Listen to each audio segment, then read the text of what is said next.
Hi guys, if it's Tuesday, it's Down and Dirty Woodscraft. Stay with me.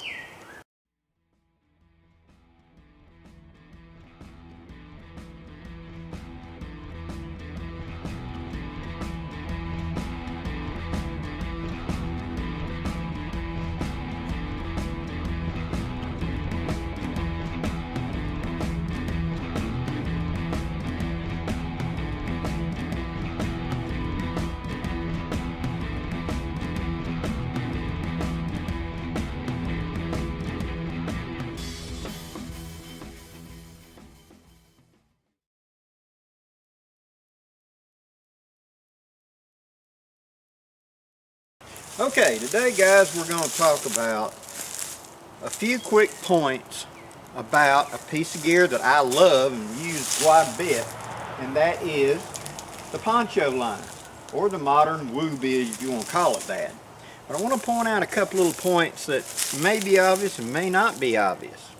Now first of all, it's the liner for a U.S. Army poncho, and it does not have a neck opening in it. A lot of guys modify them and put the neck opening in it, and you can for when you're using it as a sleeping bag and etc. But let me show you a couple of points of things you can do with a poncho liner that you may not have thought of right off the top of the bat. Number one, a pillow. This is one of those light dry bags, stay dry bags, that I take and I put into it a poncho liner. Standard poncho liner. Now this allows me to roll it down, squeeze out X amount of air, roll it down tightly, and then pull it over and click it, and it becomes a very good warm pillow in the winter. Now that's the important part. It's warm. So that whenever I'm laying there, I have insulation between my head and the ground, and it holds heat well because of that compression in there, that baffling in there. So it's a warm pillow on my head. Many times whenever you're camping in cold weather conditions, this is kind of overlooked because you lose so much heat through your head.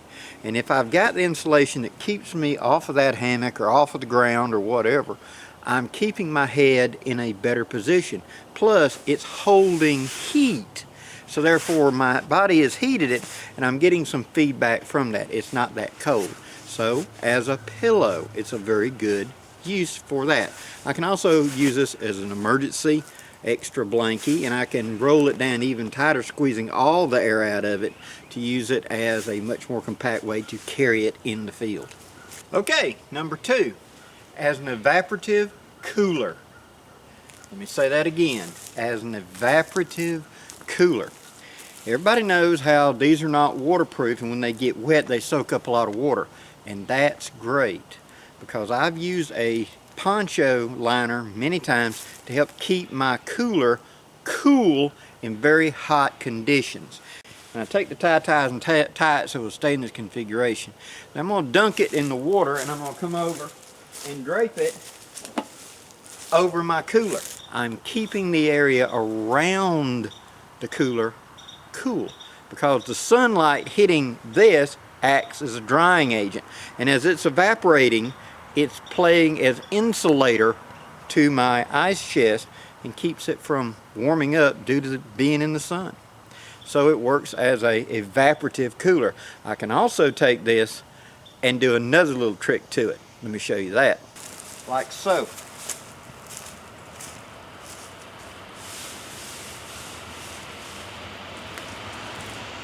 Now what that's done is it adds an extra layer of absorbing insulation, but more so, after I've got it up there, and of course I'm going to tie it, I'm going to pull it so that it's hanging an inch or two, say a one hand difference in altitude between the tarp and this, so that the solar radiation, when it hits this, and then it softens it going to the tarp, it feels cooler in the shade underneath. Because as it's sitting there, the solar radiation is hitting that poncho liner first. It has to work through that baffling, and then it has to transfer through the air to the poncho to transfer the air to me. How many times have you been in a hammock, under a tarp, in the sun, and you could feel the heat just radiating off of it? This acts as insulation and helps cool the shade underneath this. If I wet this down, even more so. Again, as it's evaporating, it's drying, it's cooling, it's making a cooler shade underneath. Okay, now number 4, the one everybody already knows. That's taking the U.S. Army poncho and putting it inside of it and turning it into a makeshift sleeping bag. But one of the things that I recommend that you do if you're going to do that, and everybody knows that trick of it laces into it and you turn it lengthways like this and it becomes a sleeping bag, is what they don't tell you is carry a supply of safety pins. Because the way it fits in here and the way it's tied, there's a great big gap down here at the bottom. And so what I do is I take the safety pins and I go through this reinforced seam on my poncho, through it, through the poncho liner, through the other side, and pin it closed down the full length of it to seal it up. So I seal up the foot of it, and then between where the snaps are, I come up and seal up the side of it up to about, say, my knee. And that makes it much warmer, so I'm not sticking my foot out the bottom and losing heat. So that trick.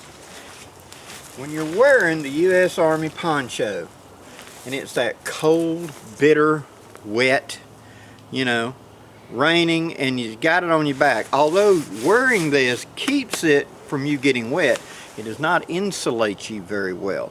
And so your back gets cold with all that water running down. Well, here's a trick to turn this into a heavier coat. And here's how we do it. Here's what we're going to do. We're going to take our poncho and we're going to fold it in half.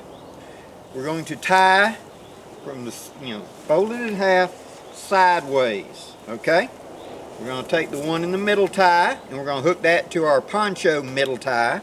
We're going to tie the two bottom ties together, and then we're going to take the back side of our poncho, come down, and we're going to put those two ties through the grommets there. I fold it in half and come up and roll it up over my shoulders like this. What that's done is I put that doubled poncho liner against my back, okay? And now, by grabbing, and it's a little bit of a fiddle, I admit that,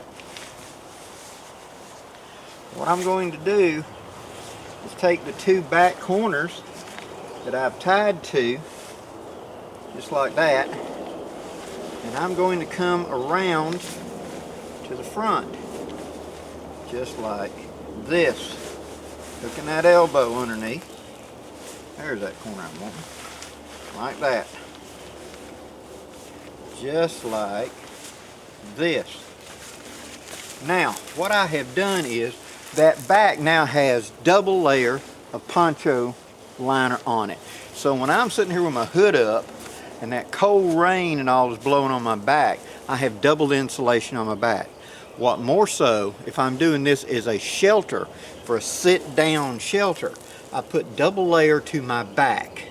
And I'm now going to sit down in front of my fire with this on and leave this front relatively open right here to catch heat. But my double back layer will help insulate my back and keep me warmer. See what I'm saying? So again, what you are seeing here is the poncho liner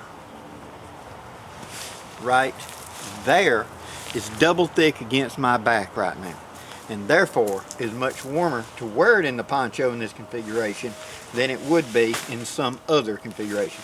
You can also, if you have two poncho liners, double it in half to the front, double it in half to the back, and that leaves a gap right through the middle.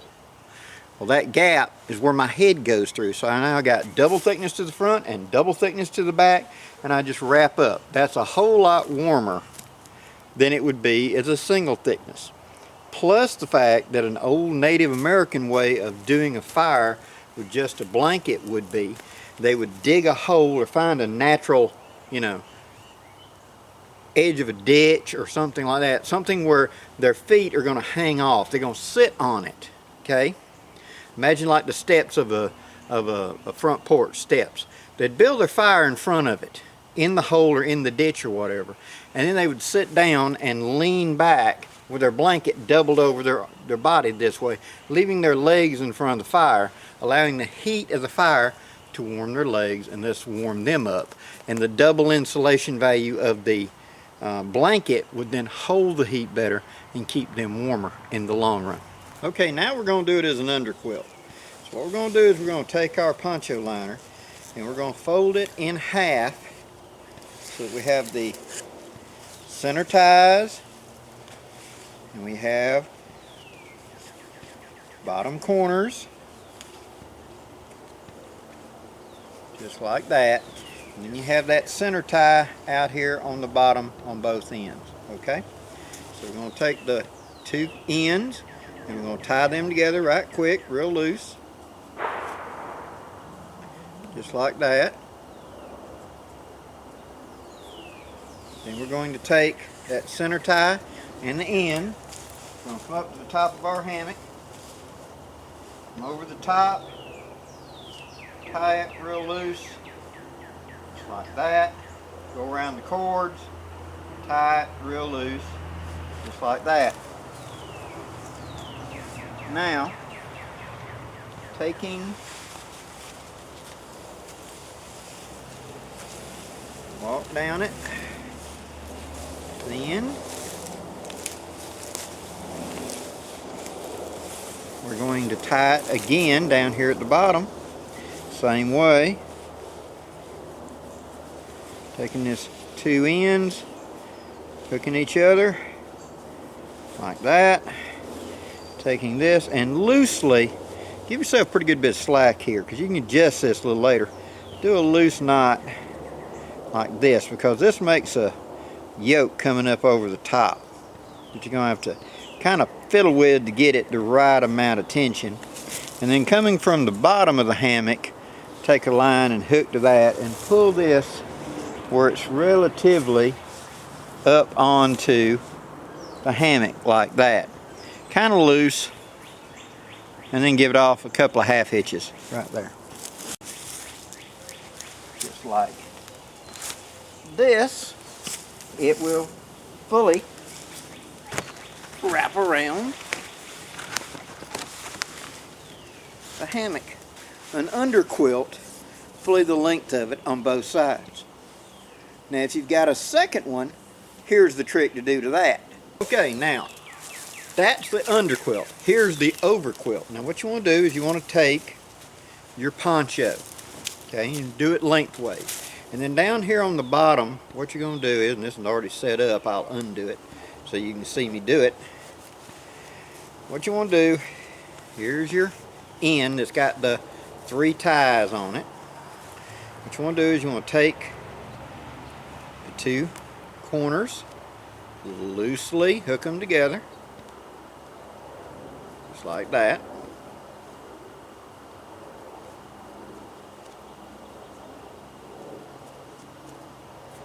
Now you take the center, come up to it, also tie it around there, just like this.